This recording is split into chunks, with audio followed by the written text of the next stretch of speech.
All right. So Ohio State is the national champions. They just finished knocking off the Notre Dame Fighting Irish, and congratulations to them. Now, I'll talk a little bit about the game, and I'll talk about college football playoff format, which I haven't really addressed, or we haven't really talked about, as the playoffs have gone on, and I know a lot of people have been talking about format changes and all that, so we'll talk about that a little bit.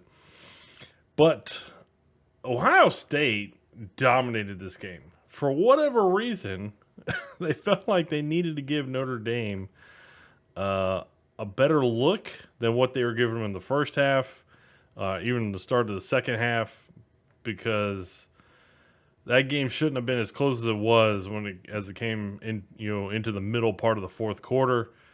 But I mean, give credit to Notre Dame. I mean, they fought back, and kudos to them. They at least made it somewhat entertaining towards the end of the game, even though much of the game was like, Ohio State is just a wrecking ball that Notre Dame can't match. So, Ohio State dominated second quarter, third quarter. Towards the end of the third, that was when the fumble happened. Notre Dame player knocked it out of Ohio State wide receiver, kind of as he's going to the ground, right before he hits the ground, knocked it out. They go down and get a touchdown, get the 2-point conversion. Looking somewhat promising at that point in time.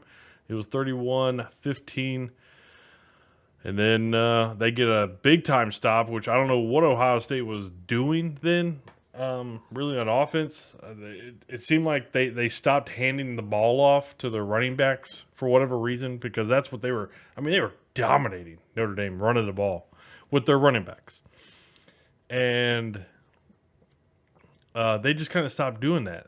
They started running a lot more Will Howard and a couple incompletions, get a stop. Notre Dame gets the ball back, goes down, scores 8 midway through the fourth. Kind of got to get a little bit of a ball game. It was 31-23. They don't get a chance to score again. Will Howard makes a great throw to Jeremiah Smith, who is every bit of that dude, man. And they just kind of kill the clock, kick field goal, win it. But that start of the game, Notre Dame, that first drive was damn impressive. It took off like 10 minutes of game clock to start the game. I was like, if they could do that, this whole game, Notre Dame would have a shot. They would have a shot. They could, because they would be in it. And the problem for Notre Dame was their second drive, they had 2 penalties immediately, and it put them way behind the sticks. They weren't able to get the first down, so basically it was a 3-and-out. And Ohio State kind of gained control. And then the third drive was basically a 3-and-out as well. So they got behind pretty quick. I would say probably the bright spot is they took up so much time on their opening drive that it was halftime right after Ohio State had their third possession. So Ohio State was rolling even into the beginning of the third quarter. Ohio State was rolling. They went right down the field after halftime. You can see that win probability. I mean, they just went right down the field after halftime. That drive was just crazy how long that drive took to start the game. But Ohio State comes out after halftime, which just went right down the field very quickly, and that was exactly what Notre Dame you didn't want to do. You wanted to kind of try to come out, get the momentum back, and 28-7. It was like, that's a tough sell of a comeback, because then you're saying, okay, can we get 28 points by the end of the game?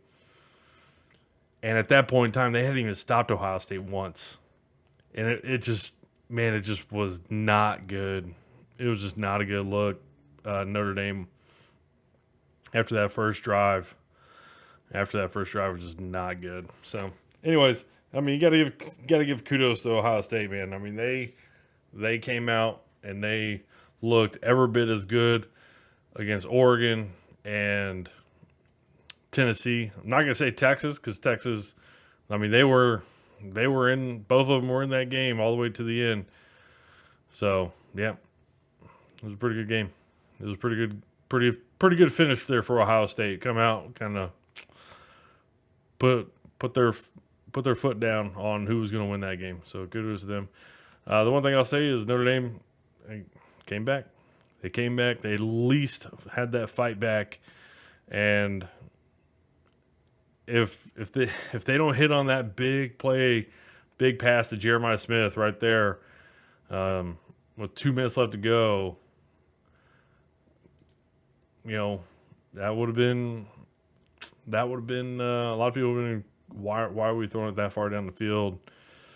But it did. You throw it to your best player, he makes the play. It's all you can ask for. As far as the playoff bracket, I know a lot of people have been talking about, hey, we should see some changes and blah blah blah. First off, I've mentioned this before. There doesn't need to be a great deal of changes. Okay, conference champions, the 4 highest seeded ones, should get first round buys. I'm going to stand pat on that, because if you get to the situation that we almost had that this year, where a team in the top 4 doesn't even play in the conference champion, but you give them a bye, people will be more. We'll say that they'll be calling that unfair, because you don't even play in a conference championship game, but yet you're getting a first round bye. No, man, that should not be. That should not be. Now, I am all for the playoff, being the games being matched up based on rank, not seeding. That's dumb. Because I would imagine most people would think that the Texas-Ohio State game was the much more competitive game. Would they have played, in the semifinals this year anyways? Well, it's hard, it's kind of hard to say, because I mean, the whole playoff was by a seeding, so you don't know who wins, and depending on whatever matchups. So, based on seeding, they would have matched up, just looking at these seedings. But it is what it is. But if you match up based on rank, not seeding, you have a much better chance of getting 1 and 2, which are the 2 best teams, and the teams you want in the championship game, So this year proved, though, that the playoff expansion to 8 teams was worthy, justifiable, because holding certain teams to losses, maybe against certain quality opponents, and then some teams that don't play anybody and they have like 1 loss to a quality opponent, but they have a better record, doesn't mean they have a better quality of record or better quality of strength of schedule or anything like that. Doesn't mean they have a better quality team. So they got it right, expanding the playoffs to 12 teams. Okay, fine, I get it. Four teams that play and win their conference championship get buys. Okay, because you're already going to have certain teams that are basically going to have a bye getting into the playoffs because they're not playing on conference championship weekend. So I get it. All right, I get that. Makes sense. But there's no reason that the top 4 teams get buys. It should be the top 4 conference champions because they are playing. It was very entertaining, but the other thing I'll say about this, the ranking or the teams allowed in, we had 12 teams and they said they're not going to look to address it, but there are people talking that they're going to expand it to 14 or 16 teams in the future. That should not happen, because we saw this year there was a lot of teams that were straight frauds in the playoffs. The first round was blowouts everywhere. Blowouts. Double-digit wins across the board. Notre Dame, Indiana was the closest game with a 10-point win by Notre Dame. Other than that, Texas won by 14. Ohio State obviously we know destroyed Tennessee. Penn State destroyed SMU. That will happen. We will have more blowouts if you add more teams. Period. I mean, that's just the way it's going to be. And so the only thing so you're not talking about adding quality opponents. This year it worked out because there was a lot of parity. There was a lot of teams, and we kind of talked about that as you go through the season. I was like, man, you can make cases for probably like 10 teams to win the national championship. You really could have. Like there was a lot of teams that, they look pretty good. They look pretty good. And I think that just kind of goes to show that they're every team kind of had its flaws, and it basically just came down to matchups on who won.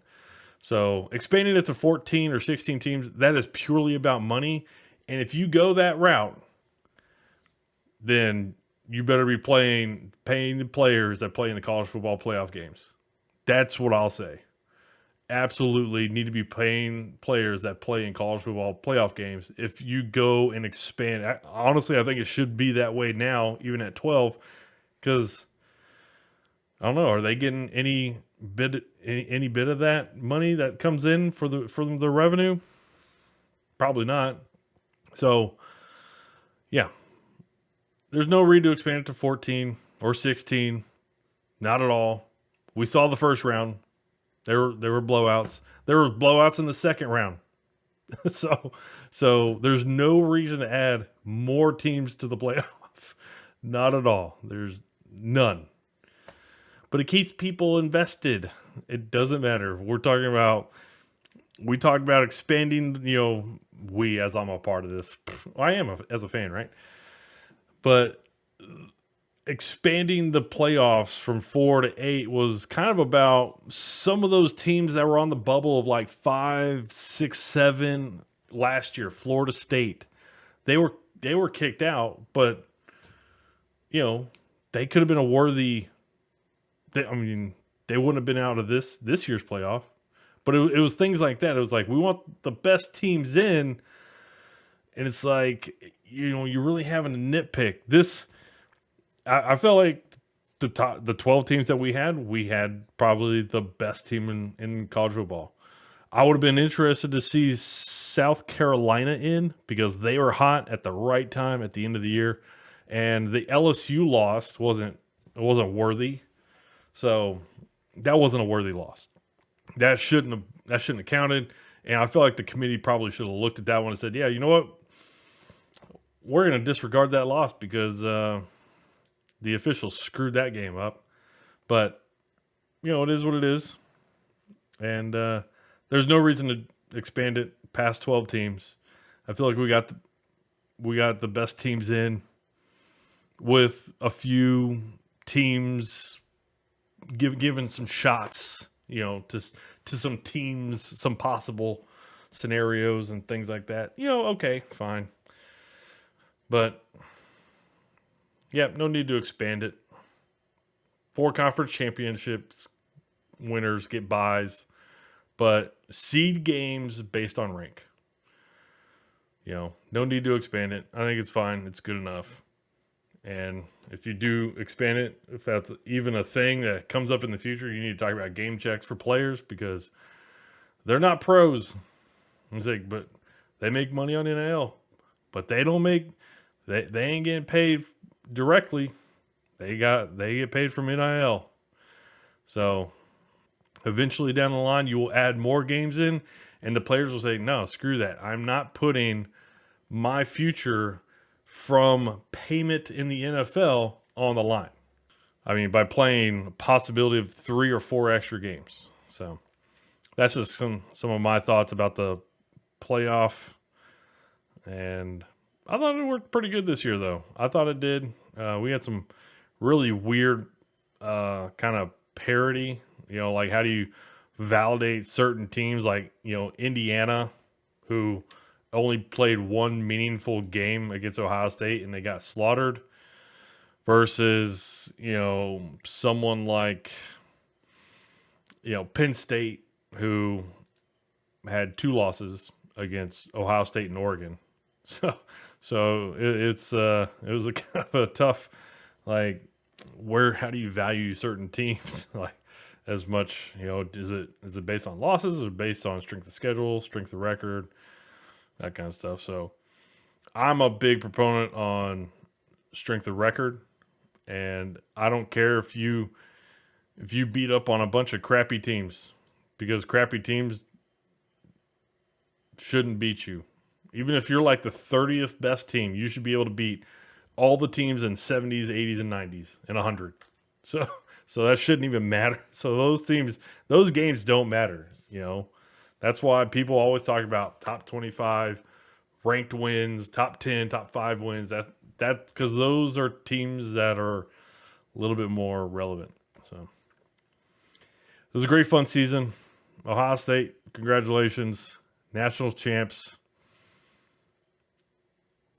Look forward to see what happens next year. Take care.